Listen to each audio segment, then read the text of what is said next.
in the morning session, you may already get an introduction to Nlp process. So this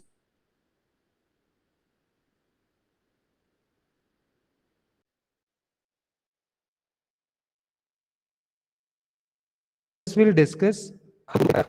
So the requirement here, we can use any language for text processing, any NLP application, but most of the applications are based on Python because of the popularity of Python. It is no need of introducing what is Python, why Python is powerful, why Python is so much application in text processing is not required. But Python is one of the industrial standard used by many industrial people to practice with NLP problems.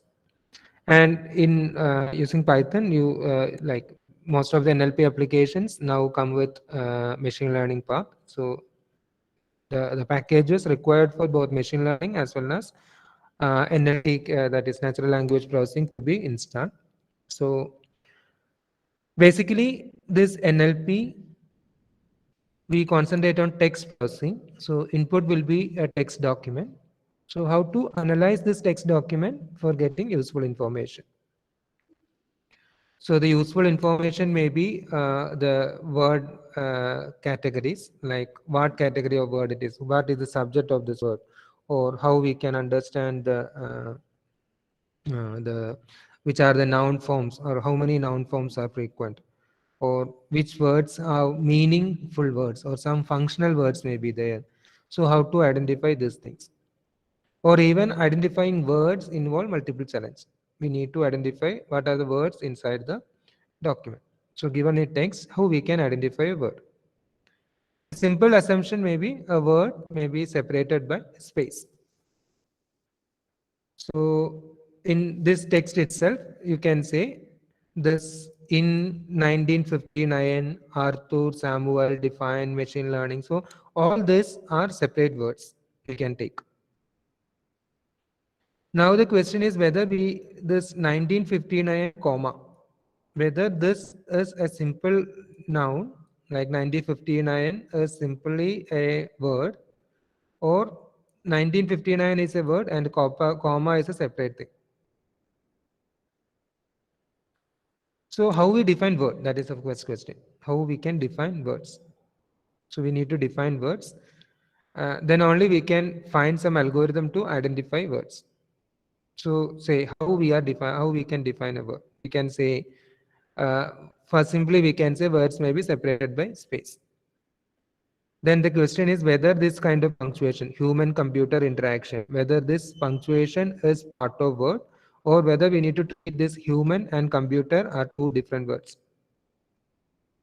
Like computer science and engineering, whether we need to take computer science and engineering as three different words, and or whether computer science and engineering is a single word. If it is single word, it have a different meaning. Computer science and engineering is a branch, a BTech, a stream. But if you take computer science and engineering as a three different words, they are three different words only. They didn't give the correct meaning of that combined word. Like operating system. Operating and system are two different words. But when it put together, operating system, it's a heart of computer or brain of computer, whatever you want, you can call. So at least it's a different subject in computer science. So how we can understand or how we need to split the word? That may be the basic question when we are starting text processing. Identifying the word itself is a challenging task. Or if you are taking a word like say USA. So normally you will use capital USA. I will take a notepad so you can see. I can give some illustration also. So USA can be a word, or some people may write it as u dot s dot a. So if we say a sentence boundary can be identified by some dots like this, whether USA is a single word or a multiple sentence. Like how to identify sentence, how to identify word, how to identify sentence, then how to understand the meaning, how to analyze the word, like what tense it is, whether it is grammatically correct. I will show you. For example, people will write,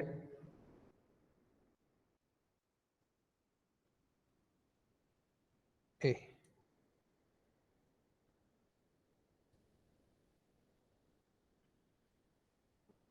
sorry,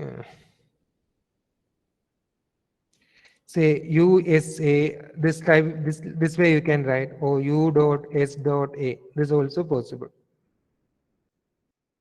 So how we can identify that this USA are same, or this is a single word, not a sentence. Normally we say punctuation. The dot is used to indicate the end of a sentence. Normally a sentence is ended by a dot.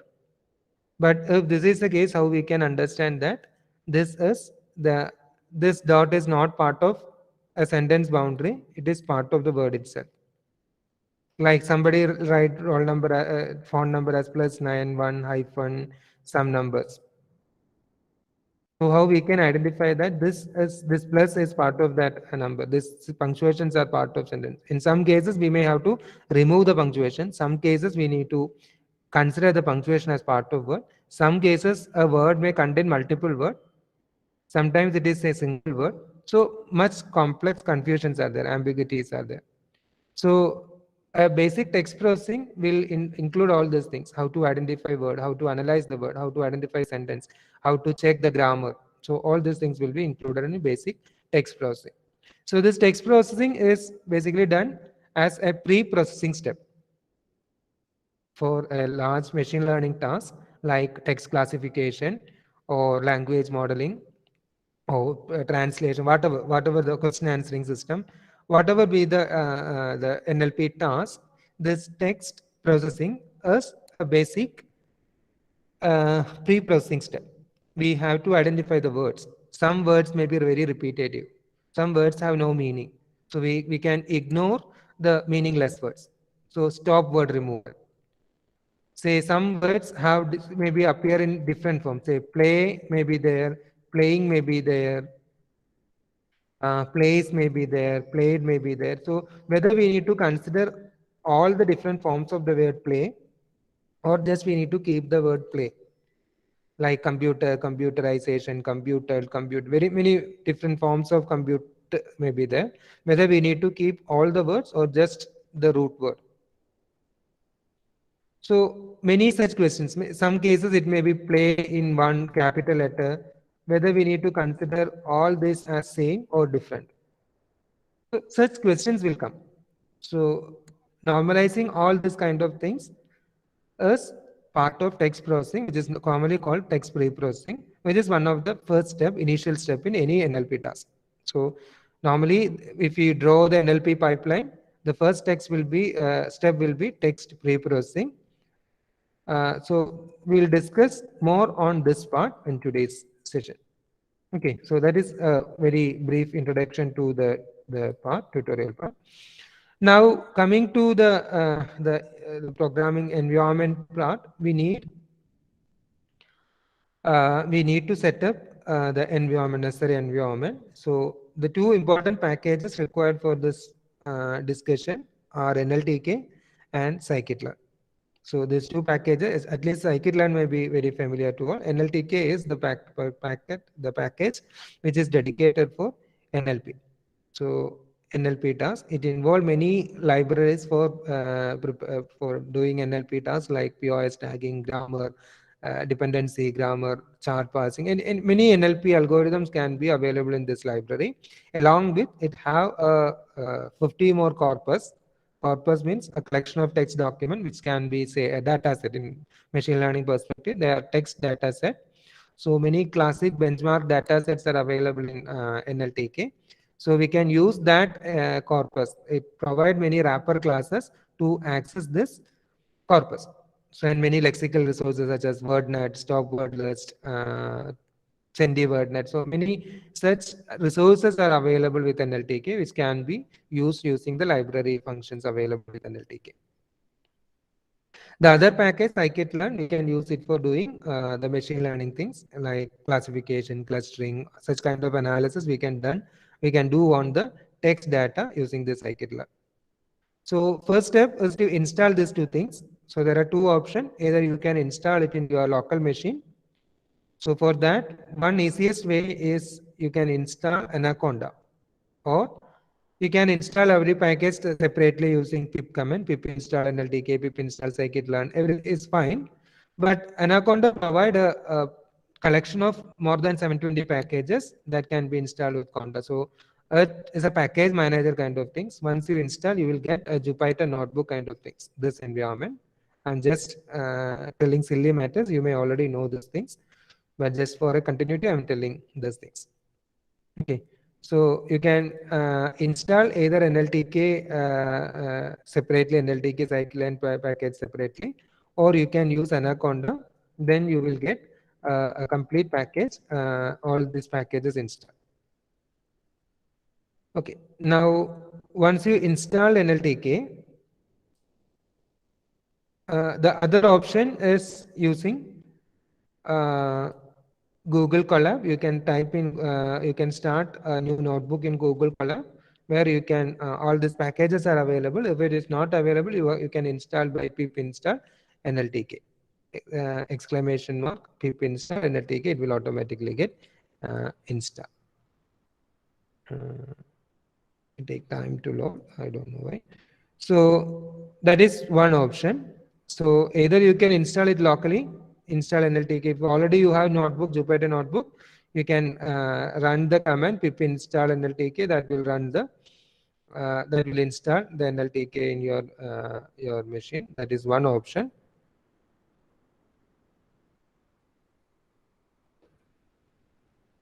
Yeah, it is loading. Otherwise, you can install Anaconda in your machine, or you can use Google Colab, which gives the similar environment. So I think NLTK is already installed with Anaconda package manager. So now, once you install this Anaconda, it will automatically install. So you can check installation by just checking import NLTK. So if it is installed, there will be no error. Otherwise, you will get some error saying the package not found. After installing NLTK, you actually need to download the corpus. So I will show the reference. So this is one of the important document for using NLTK book. So this contain all the details related to NLTK process. Okay, so we can start NLTK by importing NLTK, and you have to download all the corpuses. So you have to run the command, and if you want to say there are multiple corpuses available, so you can specify the particular corpus, or you can download all the corpus. So both ways okay. You can download all the corpus. So around 3.5 GB data is there that will be downloaded into your root folder. Or you can install if you have no network or memory resource at that time. You can install whatever packages, because all packages, all corpus are not at all required at every time. So you can specify whatever required, you can install that part. That also possible. In that case, in NLTK download, you can specify this as the thing that you are expected to download. In that way, you can specify. And I will share this link so you can explore more after this session. So all the text related things you can do from here.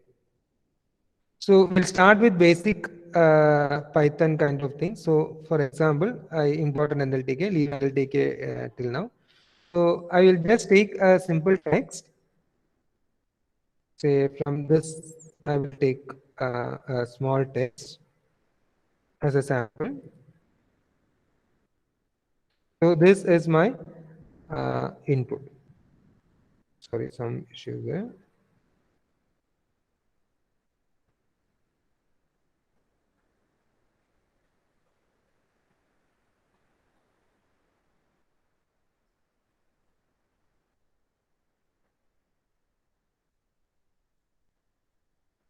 So this text is my text document.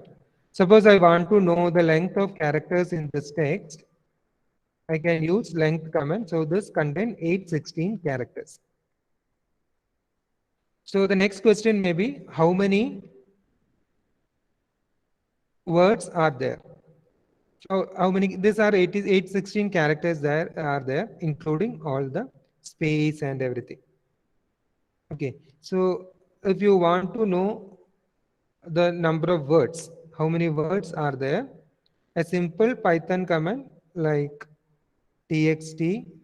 Suppose you assume that the words are separated by spaces. So you can say you can split with respect to this space. So this will give all the words within the a simple line. I'm just writing a simple Python code, a Python instruction dot split to find the number of words, all the words in the sentence. So you can see these are the words in the thing, and this you can see many anomalies like so Genesis has this it take as single words, and even this punctuation is correct. This hyphen is considered as a word. This hyphen, this bracket. So many issues are there. So one thing you can try is suppose you have a list of words, you can check whether it is a character or alphanumeric thing or something else. So for suppose you want to first level, you need to find the characters, the count of alphabets and numbers in the text. All other punctuations you are not worrying about other characters. So how you can count the number of characters and numbers in the sentence. Okay, so you can write a for loop in Python for say character in text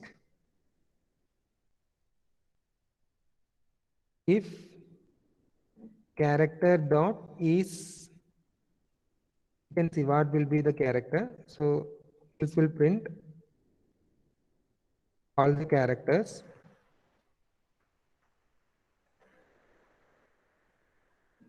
This will print all the character. So I can check whether I need to print only the character. So if character dot is alphabet, so you can check whether it is alphanumeric or whether it is alphabet, whether it is digit, whether it is decimal.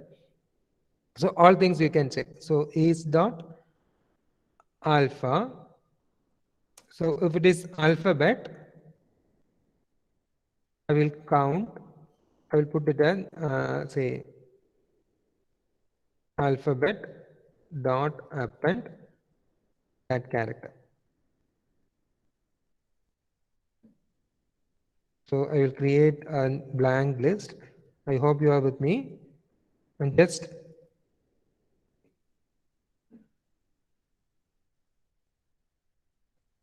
sorry, it is dot append. So now you have all the alphabet U. So all the alphabets are here. Is alpha. So similarly, you can check for number also. Is number. So numbers can be put into other bracket. In that way, you can count all the characters and number. And for word, so word tokenization as the first step. So now I will use NLTK to tokenize the word. So first level is to check the character count and all. So I did it using is basic text string, Python string command. So I can do the processing. The next step is checking whether the tokenization. The first step is word tokenization. So I'm using NLTK to tokenize the word. So say tokens. So what is tokens? Tokens are the words. We can say all the words appearing in the sentence text. So in is a token, Python is a token, we can obtain, everything is a token. So there are two concepts in normally in text processing. One is type and token. So type or vocabulary is the unique tokens. For example, we hear this sentence, R may be repeated, NLP may be repeating, V may be repeating, Python may be repeating. So one appearance will count as a type. For token, we'll take all the appearance. Okay, so tokens will first tokenize NLTK dot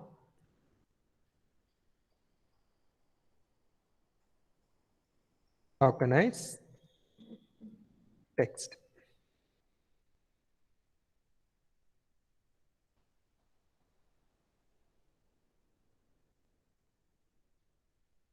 Tokenize dot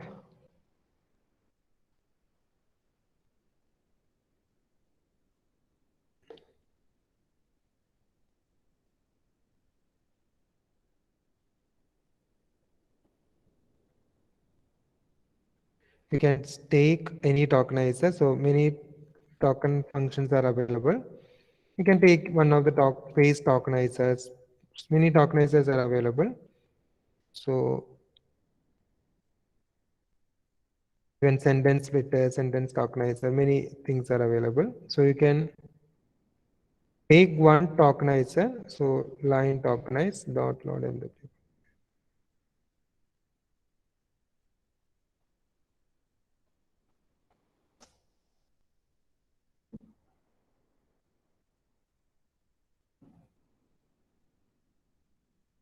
We can see the result tokens. So this will do the sentence tokenizer. It convert the sentence, the first, sorry, this is sentence. So the text now converted into sentence. For example, yeah. So this is the first thing. You can tokenize the text and their text into sentences. Similarly, you can do the tokenization. Tokens equal to NLTK dot tokenize dot. So actually you have to import tokenizer, then you can call tokenizer.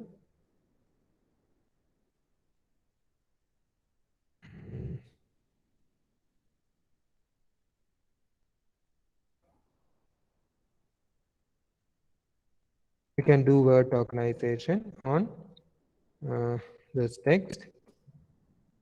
We will get tokens. So here you can see all words are get tokenized. If you want, you can specify remove punctuations. Such kind of things you can apply on the tokens. Okay, or you can say NLTK dot.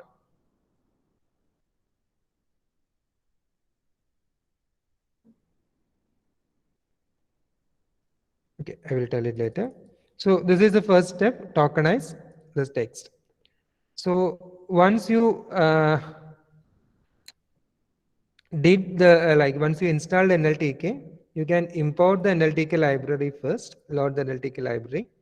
Then we can do some say some kind of text analysis using NLTK by the corpus available in NLTK. So one such corpus available in NLTK is Gutenberg corpus, Gutenberg speech collection, collection of books written, Gutenberg books. So it contains this kind of documents, sentences like Austin, Emma.text, Austin, this kind of documents are available. So I can take one particular corpus. So I can specify using the NLTK function, print NLTK Gutenberg. These are the fields. These are the different text documents available in Gutenberg collection. So from that collection, I am taking all the words available with this particular section, this particular field. Any field you can select. So let me know how many words are available in this Emma collection. So it's around 1,92,427 words are available. Now we'll do some analysis on this word. So what is the number of characters available there? What is the number of words? What is the number of sentences? And what is the vocabulary? So these four words are important. Characters. Characters means all the letters, numbers, and characters, number, letters, space, everything. Then words means tokens. Sentence means number of sentences that are identified by this thing. Vocabulary means unique tokens. Okay, so unique tokens are called vocabulary. So we'll just print for all the fields. So you can see in this Australian there are four number of characters divided by number of words. So we just printing the average length of sentence.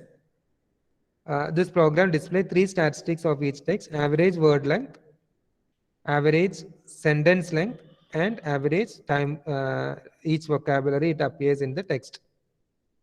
So we'll just take the average of all these things in each of this field. So this is one of the statistical measures that cover the text data, text details. So we say average four characters are there. Each word have four characters.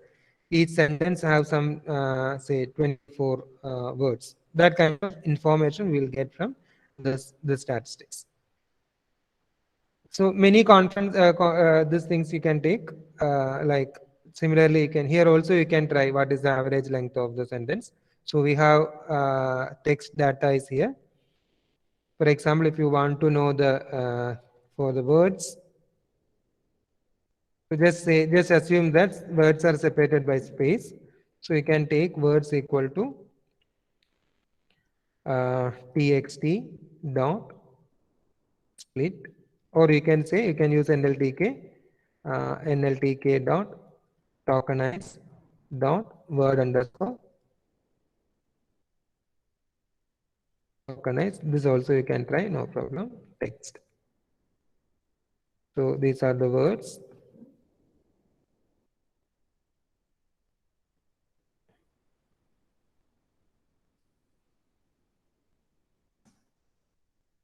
Okay, then words.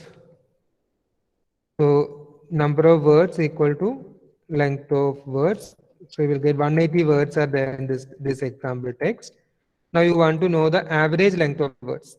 How many characters are in each word? So how you can find average length? Average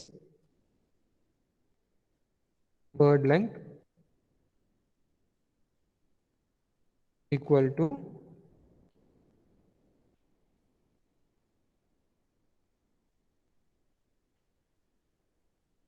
you have to take length of each word and divided by number of characters. How many characters are used in each word?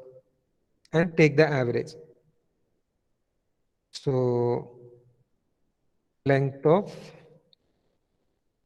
each word for word in words. So you will get the length of each word. Now you are summing the word, the total length, and divided by 180.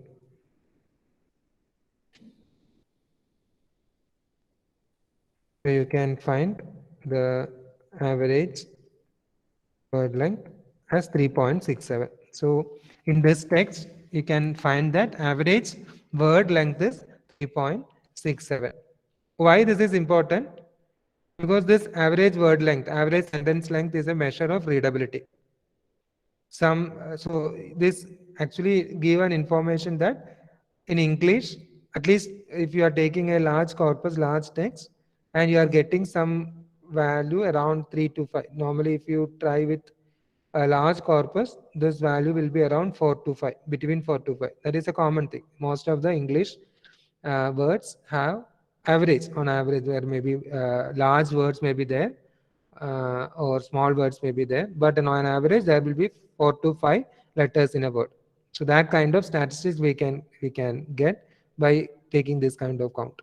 Word length, average word length. Similarly, you can try the sentence length also. So that will tell how many words are used in sentence. So this has an important implication. Like if you are trying to check the readability of a text, so you can take this as a feature. The average word length, average sentence length can be taken as a feature. So based on that, you can predict the readability. Or if you want to identify the author of a text, given the text, you trained on a model with varieties of authors. So you can get a characteristic like this as the average word length or average uh, sentence length used by this particular author. If we have this information, so the average length, the average sentence length, the use of unique words, such things can be a what I can say, a feature for identifying the author. Some authors are very frequently use new words. Some are reluctant to use new words, they use simple words. So if the say type to token ratio, it is normally technically called type to token ratio, the ratio of type and token. Type means unique words, token means all the words, all like the total number of words. So if they are using unique word means they have a large vocabulary. The author have a large good vocabulary and they are using new words for new situation. If they are repeating the same word means their vocabulary maybe is less, or the sentence, the text may be readable, but the variety may will be less. But some confusion may be there. Some same word used for different functions. So the same word may have at least multiple meaning. Some more meanings may be there. So that will create ambiguity. Okay, so that kind of information we will get by taking this simple analysis. Or you can ask which is the most frequent character in English. So can we get any statistical information from this? So we have a text document. We can count the characters. For example, we can count and we can sort the values and we can find the character which is more frequent. Okay, so that kind of analysis we can do on the text document with this simple things. Average sentence length. We can check TTR of this text, that is type to token ratio. So tokens are these words are tokens. Now we are interested to know the types. Types equal to the set of words, that is a unique word, set of words that give the types. So what is the length of types? So we have 180 words, and out of this 96 are unique. So other 94 words are repeating, or 84 words are repetition. So what is the type to token ratio? You can count the TTR as type to token ratio, number of length of types divided by uh, total number of words, length of words. So you will get TTR, which is around 0.5. This is for a simple paragraph. You can this value will be more relevant for a large text. You will get a value between 0 and 1. So if it is related to 1 means it is good TTR. So type to token ratio is very high. Yeah, he's using more frequent words than repeating the words. So that kind of information you will get. Okay, so that is basic analysis 1, type to token ratio, and basic word, sentence, average length kind of statistic. So that is one we covered. So I will add a note here, whatever we covered. We covered discussed about tokenization, basic statistics, word length, sentence length, TTR. Okay, so this we discussed. And similarly, which is the most frequent character, what is the frequency of different characters, all these things you can discuss for this. Another one thing is, like in this case, you can see if you are taking the number of characters, say uh, length of text dot, I'm just removing all the space, not counting space.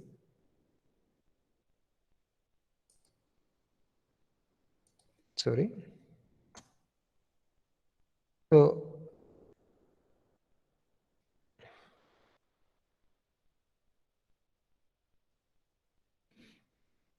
I just removed all the space, so remaining 815 characters are there. Now we want to count the like the count.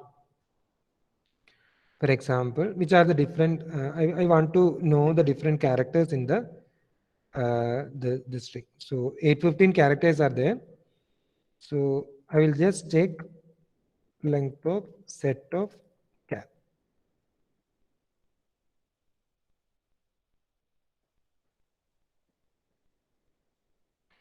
So out of this 815, only 46 unique characters are there.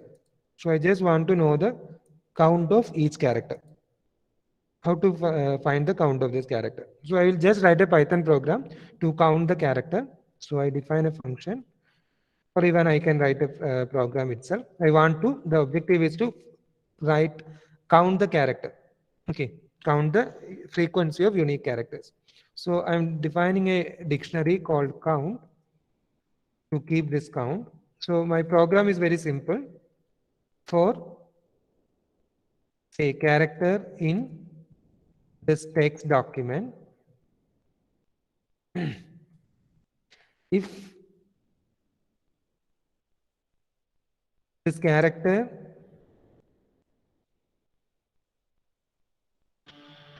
is not in, if this character is not in count dictionary, it is already counted, we'll count this character with 1. Else, if it is already counted, we'll just increase the count of the character by 1.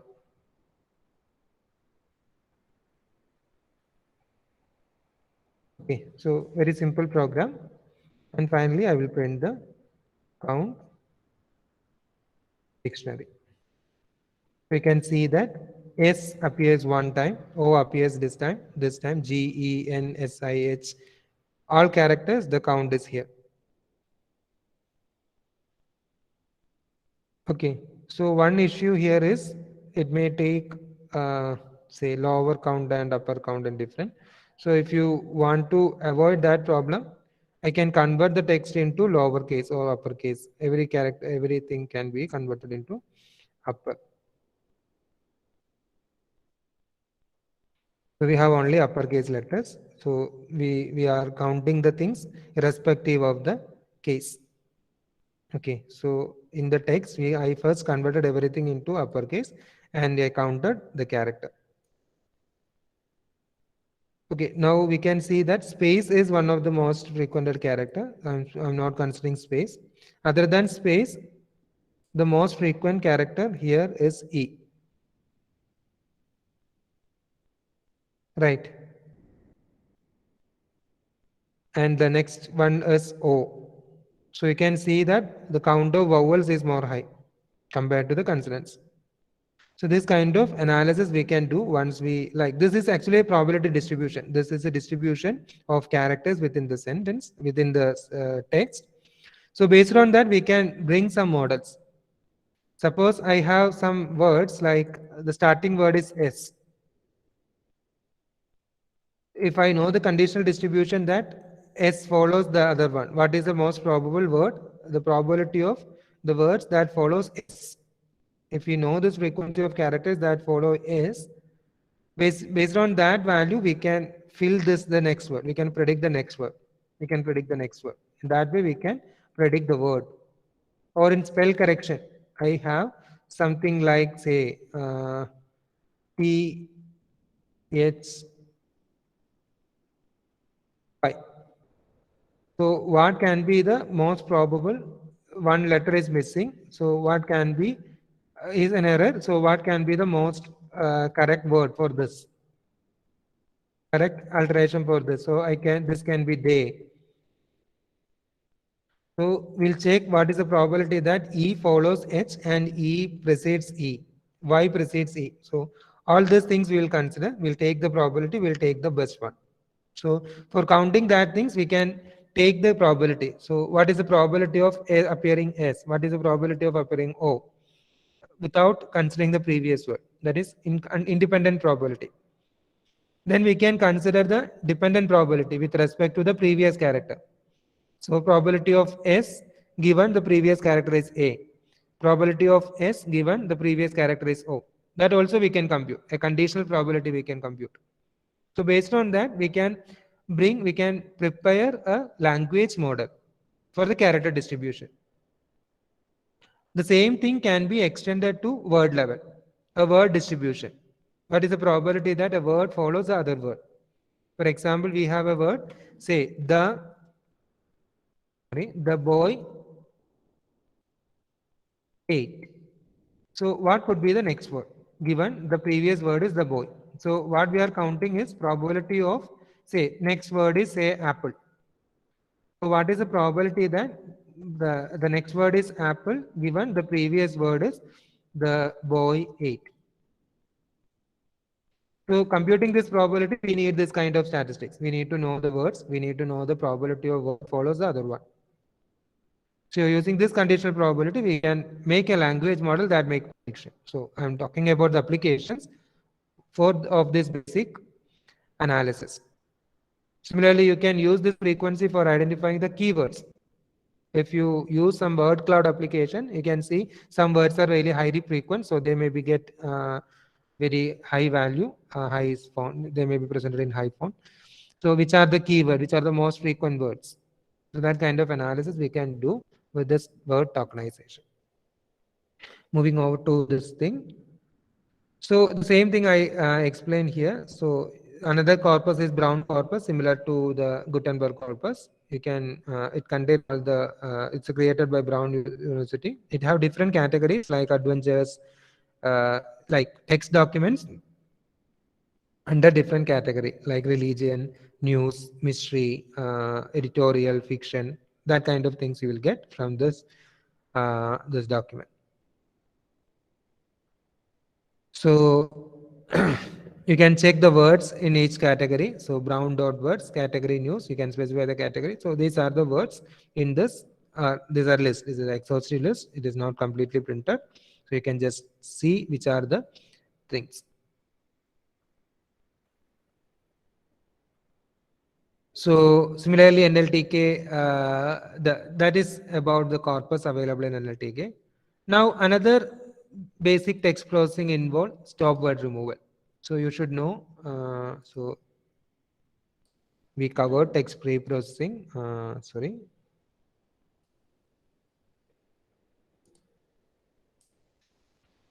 TTR we covered frequency and statistic counting statistics.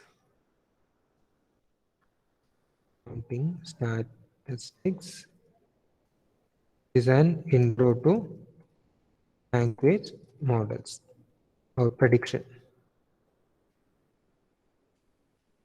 generation, we can say. Now we are talking about stop words. Yeah. What is stop words? So in any language, we are taking English as an example.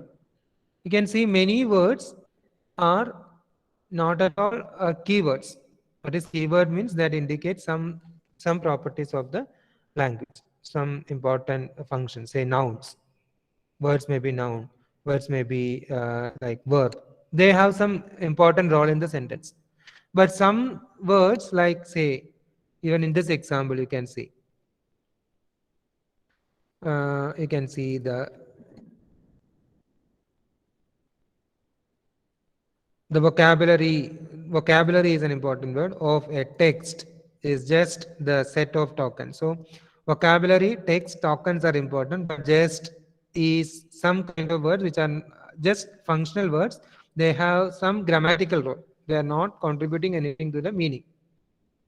Some modifiers, some connectives we can obtain the, of, with, the. So in a sentence, most of these words are non-functional. They have only grammatical role. They are not contributing to the meaning. In order to understand the right meaning of the sentence, it may be required, but they are not the key representatives. So we can actually remove such words from the text. Okay, so that kind of words are called stop words. Stop words are non-meaningful words. So one of the basic step in classic text processing is removal of the stop words. Why we need to remove the stop words? Because the vocabulary size is very high. For a large text, the number of tokens may be million. For if you take Bible as a corpus, so the number of words may be billion. Or in normal text also, say if we are taking a article, full length article, there may be 1,000 to 2,000 words. Out of this 2,000 words, only 100 or 200 unique words or keywords may be there. All others are just this kind of stop words. So if you are just keeping these stop words, which are not at all useful for understanding the meaning or for processing the things, they will just consume a large memory. So in order to reduce this dimension of these keywords, what we can do is we can remove the stop words. Stop word.english. For example, from NLTK, you can download the stop words from NLTK corpus, important stop words, and you can just print the stop words in English. So these are the stop words in English, list of stop words. And if it is available in your word, you can remove it. For example, I will do a simple example here. For example, I say, I will write here. Say I have a stop word list. I just use some stop word, say is of are the a. So I just use a simple list. You can get the complete list from NLTK. Now how we are removing this word? So simple application is that for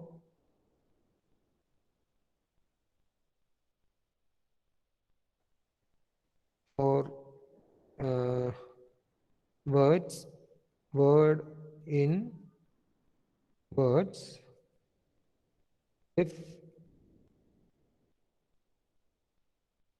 word in stop words,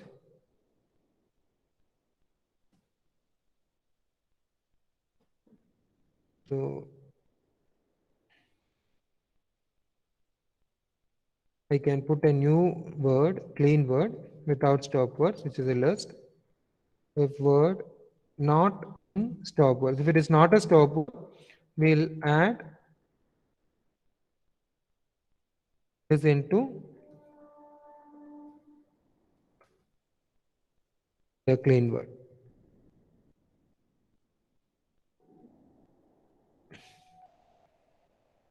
You can see that clean word that contain no stop words. So these are the stop words I specify. There may be much stop words. I can add some more. Uh, so the length of stop word is now, after removing the stop words, it is only 149. And length of the tokens, it is 90. So we removed much of the stop words. So many stop words is only 5, 6 we specified. There may be many other stop words. We can extend the list to, so that is how we can include. So instead of using this explicit list, you can use the stop word list from NLTK. So I can use, instead of this, I can write, say, import NLTK dot corpus, NLTK dot corpus, sorry, from NLTK dot corpus, from NLTK dot corpus, import stop words, and I can say stop words equal to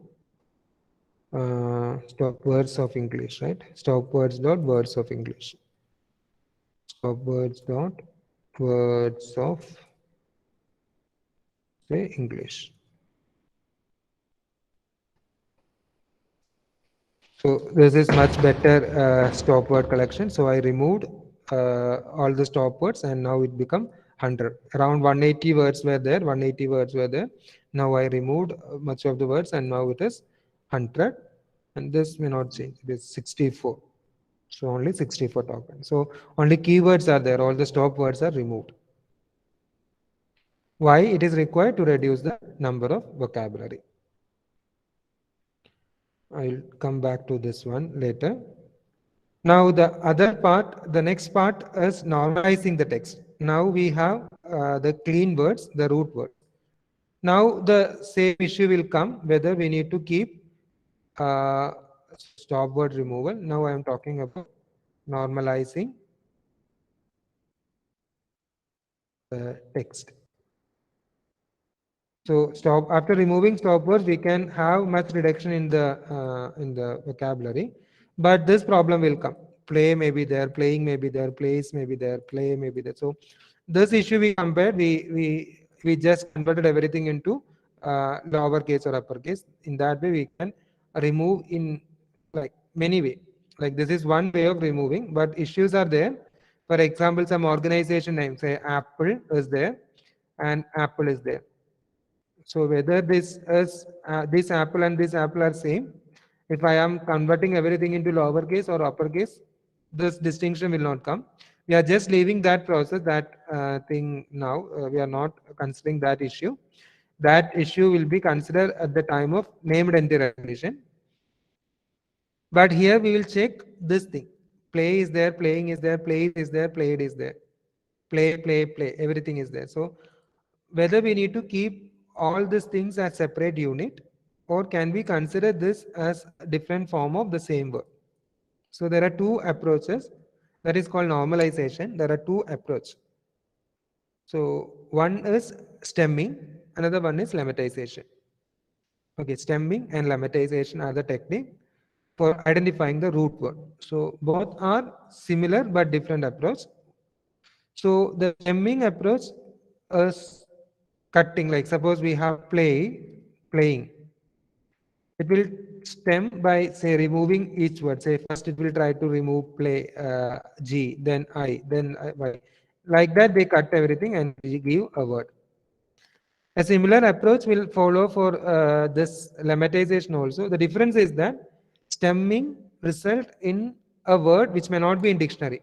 It may not be a real word. Some word may not be in dictionary. Some unknown words may be we will get as a result of stemming. But in case of lemmatization, the result will be a dictionary word. That is the advantage. Okay, so stemming and lemmatization has two approaches for text normalization. So we'll see how texting they are working. So stemming and lemmatization. We'll see how stemming and lemmatization works with NLTK. So stemming usually refers to crude heuristic process that chops off ends of the words in the hope of achieving a goal correctly most of the time, and often include removal of definitional affixes. So normally this kind of things like different forms of word, that is in the morphological analysis of the word, more different morphological form. They play, plays, playing, played, everything is different morphological form of a word. This different morphological form is based on its function, like it may be to change the tense, it may be to change, agree with the numbers. Suppose it is plural, we will use plays, play. In a singular form, it will use play. Or boy, boys. Like that kind of different forms of a word appears due to this morphological property. So stemming usually refers to, so these morphological forms are actually achieved through adding affixes. Generally, we can say affix. It can be a prefix. It can be a suffix. In some cases, it can be an infix, but English does not have any infix. Prefix means we'll add something before the word. For example, we have, say, condition. So unconditioned, or happy, unhappy. So this un is a morpheme. When we are adding this prefix to the word root happy, we get unhappy. or say play is there. When we are adding ing, suffix ing, we get playing. So become playing. So this is called inflectional morphology. This kind of derivation, this kind of generating new word form is normally called inflectional morphology. The other hand, we have derivational morphology. Say compute. In inflectional morphology, actually what happened means we have boy, then we are adding into s and boys, it become boys, or play become playing, play become played, plays. So in all this case, the word class of the word not is not changing. Say play is a verb, playing is also a verb. Boy is a noun, boys is also a noun. So that kind of morphology is called inflection, inflectional morphology. On the other hand, some cases say compute and computerization. Compute is a verb, computerization is a noun, or computational, computational. So computation is an adjective, compute is a noun, is a verb. So by adding these affixes, if it change the word class from noun to verb, or verb to noun, or verb to adjective, so that kind of thing is normally called derivational morphology. Okay, so inflectional morphology is there, derivation morphology is there. So stemming will could heuristically cut down the words, and we'll get the corresponding word, root. Approximately we'll get a root. It may not be the correct root. But lemmatization usually doing the same thing properly with use of some vocabulary, so that the resultant word will be a complete lemma, a non-lemma. Lemma in the sense it will be a dictionary form. So you can see a example from here. So Porter stemmer is one of the popular stemming algorithm. It is a simple algorithm. It will do the same process. Like suppose I have a word, say compute, computerization something. So it will remove the word from the tail end. From the right end, it will try to remove the words like characters. So first remove n, then we'll check whether it is a root word. Then this process will repeat, and finally we'll get with the root word. So this will be the Porter stemming algorithm. While we are doing lemmatization, we'll compare the word with a dictionary and select the most similar, most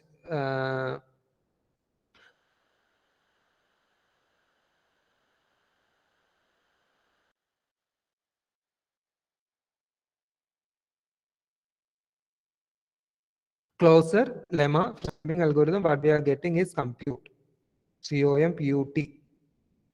But if you are doing a lemmatization using LTK, we'll get the difference computer, which is a lemma. So either lemma or stemming we can do. If we need a dictionary word as the output, a root word, we prefer lemmatization. So we can do the lemmatization and keep all the dictionary word. So different formats like play, playing, playing, everything will be removed from the sentence, and we'll just keep the lemma.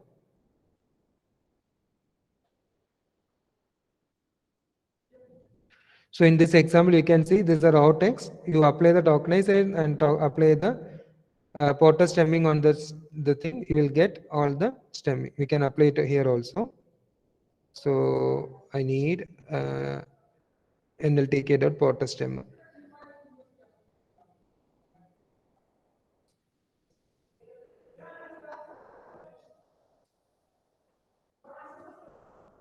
So I started a stemmer. Now I will do the thing.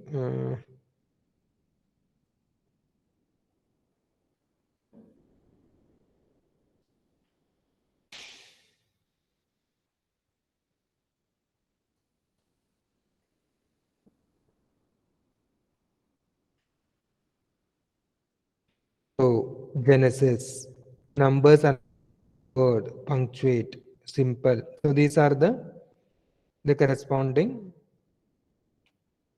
stemmed result. So instead of keeping the original word, we will keep the stem. So it may again reduce the vocabulary length size. You can just take the same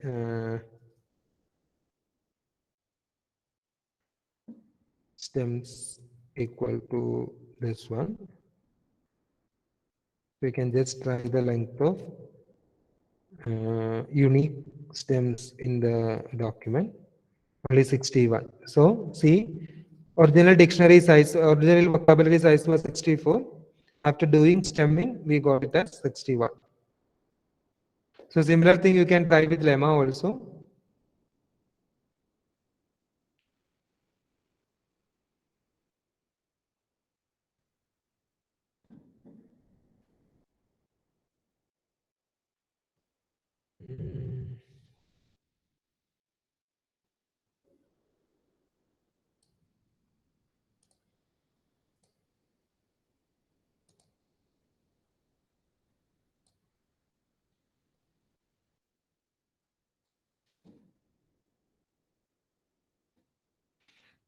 WNL dot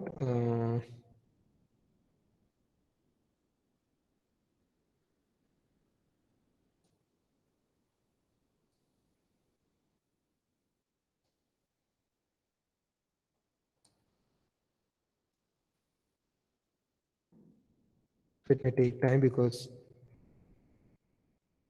one is heuristic process, that is a difference. The other one is one involve a dictionary check lookup. Length of set of lemmas.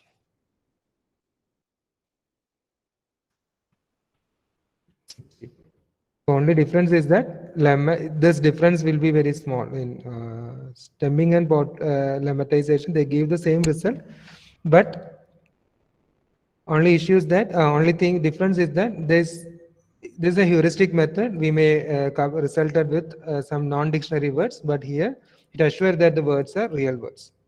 Okay, so that's the only difference between normalization. So these are the two approaches for uh, two approaches for uh, word summarization, like lemma normalization. One is cleaning the things. Now we have the lemmas and everything. Now another approach we need to do is identify the POS category. So I will add it here. So we did word processing, stemming and lemmatization. Now we are talking about uh, word categorization. Word categorization is also called POS tagging. So part of speech tagging. So in this stage, what we are doing is we have a sentence. We need to identify which category of POS tag it is. So how to assign the word category. For example, I have a sentence. Say input sentence is the boy ate apple. Okay. So NLTK dot POS tag of this sentence dot I just will need the words. So I give the set of words, a sequence of words, the boy ate apple, and the output will be the corresponding tag. So this tag say the is a determinant, boy is a noun, ate is I don't know why given as a noun. This is very simple example. Ate and apple is a noun. We can give some more simple sentence. Boy is playing cricket.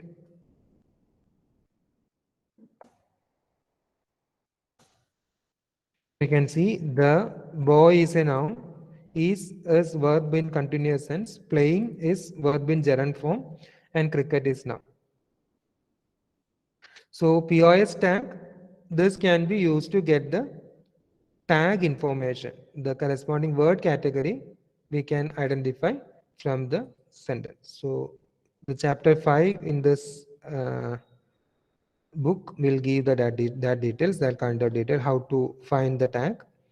So if you want to do a simple experiment, you can see nltk.pos tag of the text. So it will take what is the tag correspond to each sentence. So some good example use of this thing is that Suppose we have a word, we can find the similar word that can be used in this context. For example, woman. So what are the similar word corresponding to woman? Like they are used in the same tag, same category. For understanding the tag system, we usually have a tagged corpus. So tagged corpus nothing but a set of sentences which are already tagged. Suppose you want to develop a tag for your own language, your own tag system. You can take some example sentence, tag it with proper tagging. For example, you are developing a tagger for Malayalam using some rule-based tagger for Malayalam. You can collect many sentences as much as possible, and you can manually tag each sentence, each word by the particular tag. Say, you can have a set of sentence. In each sentence, you will be tagged with the corresponding tag. Then that can be used as a training for your model.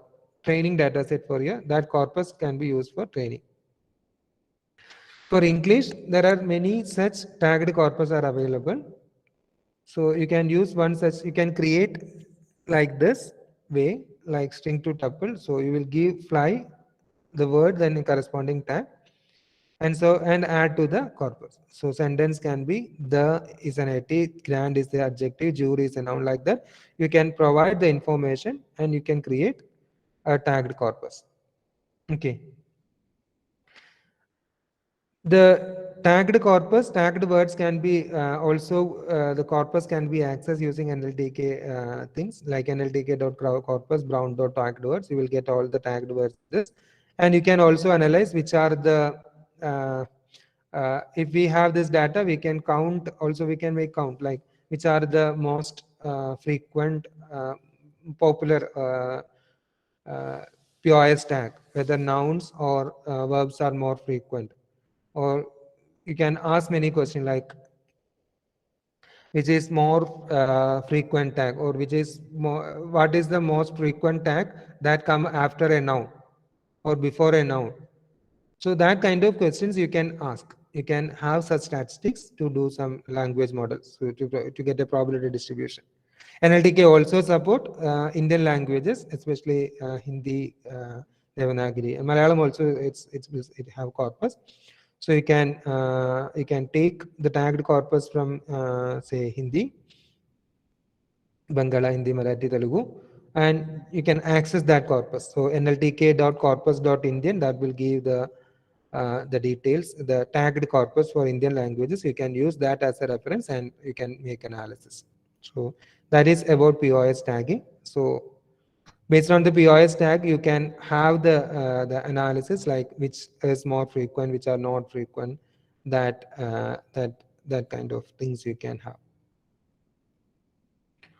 So what we are talking is different basic text processing things, POS tagging, lemmatization, stemming, etc. So these are basic text processing that can be, as I already mentioned, basic steps in a text mining pipeline. So if your major application is some kind of text mining, any application, can be text classification or extraction, text information extraction, answer generation, question answering, information retrieval, information extraction, whatever, any process that related to text, we can generally call text mining. Mining useful information from text document. A general pipeline will be, I will discuss a generalized pipeline for text mining.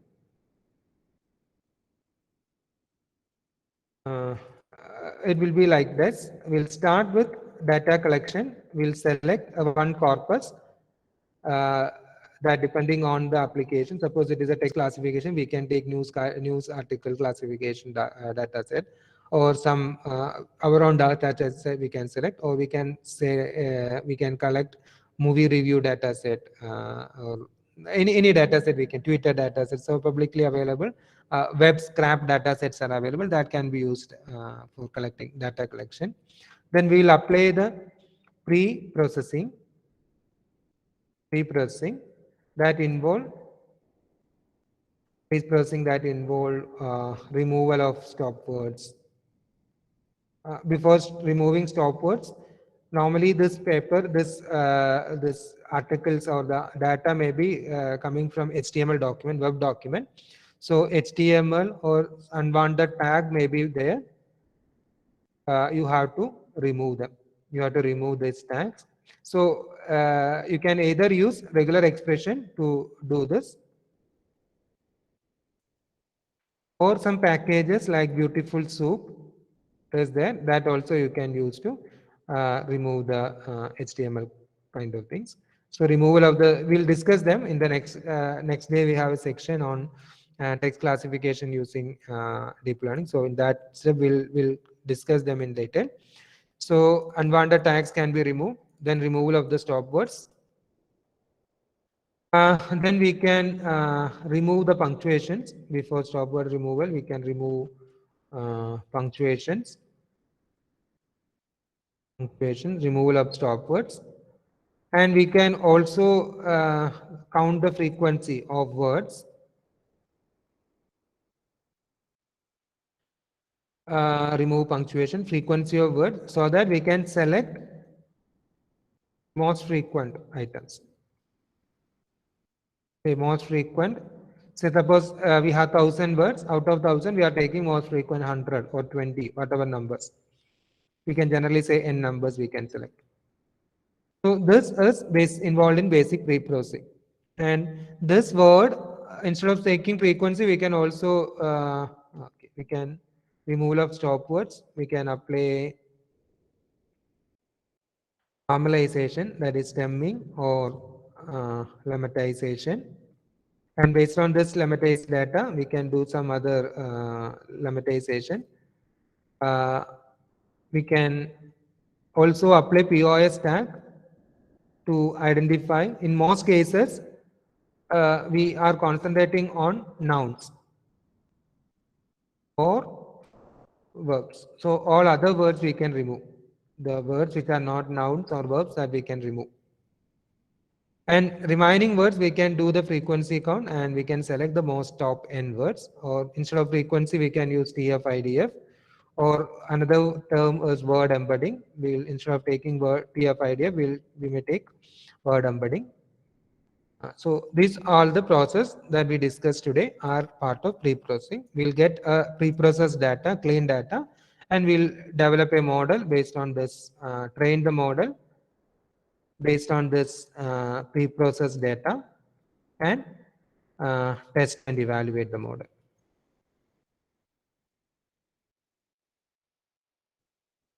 So this will be a general pipeline of any text mining process. The stages, the steps may be different. We may have some additional point based on the like based on the application. There may be some additional points, but this is a general classic NLP pipeline that involved for any text mining data. Okay, once it coming to deep learning, many of this process can be replaced because this part is mainly involved feature engineering. Pre-processing is the key objective of pre-processing is feature engineering. So that stage can be replaced by automatic feature generation by deep learning models, but still many of these steps are relevant to understanding the word. So tokenization, uh, tokenization. Before tokenization, we need sentences. So from sentences, we will move to token.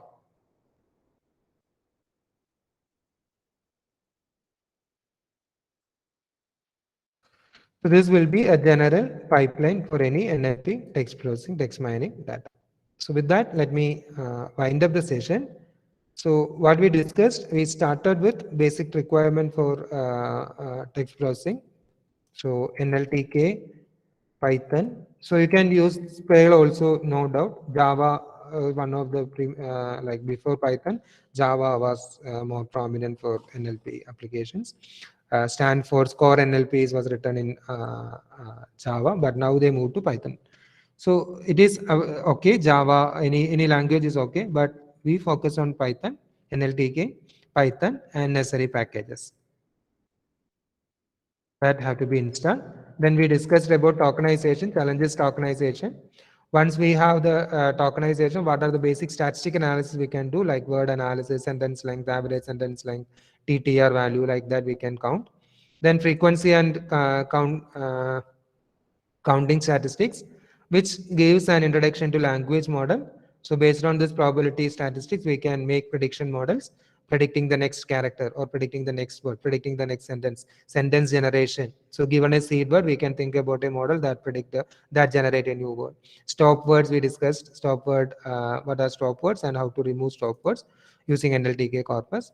Then normalization, we discussed about stemming and lemmatization, and POS tagging categorization also discussed, and how all this technique can be used in normal pre-processing method for text mining. So that was our focus.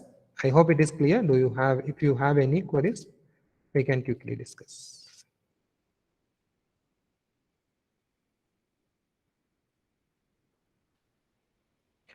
Do you have any queries?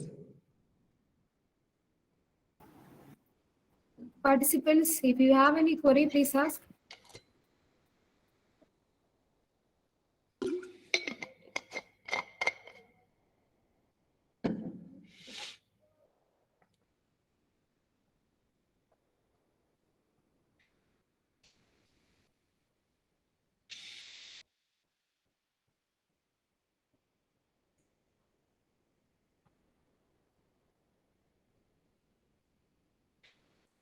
So for practice purpose, you can use Google Colab, but installing a local version is highly recommended if you are doing some project or research in NLP. Depending on Google, may not be a free version of Colab may not be always recommended. So you can try to install locally using an account or any other package manager. It will work on both Linux or Mac, Windows, any machine is okay.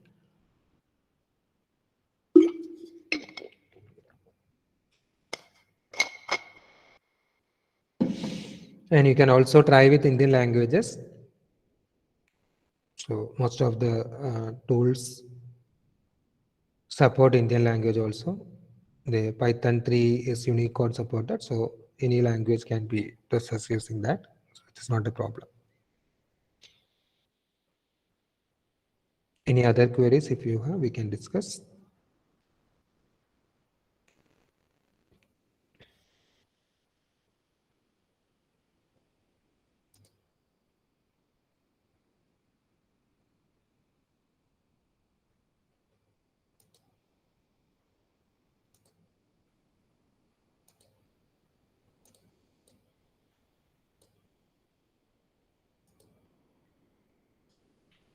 Okay.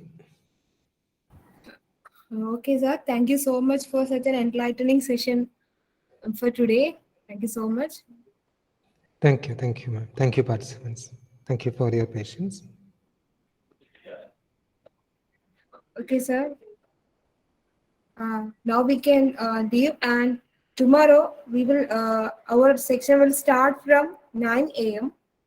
and our first session will handled by Gina ma'am, and the topic is RNN and LSTM. And the second session will handled by Manu sir, and he will continue test classification using LSTM. So participants, please fill the attendance sheet and you can leave now. Thank you all.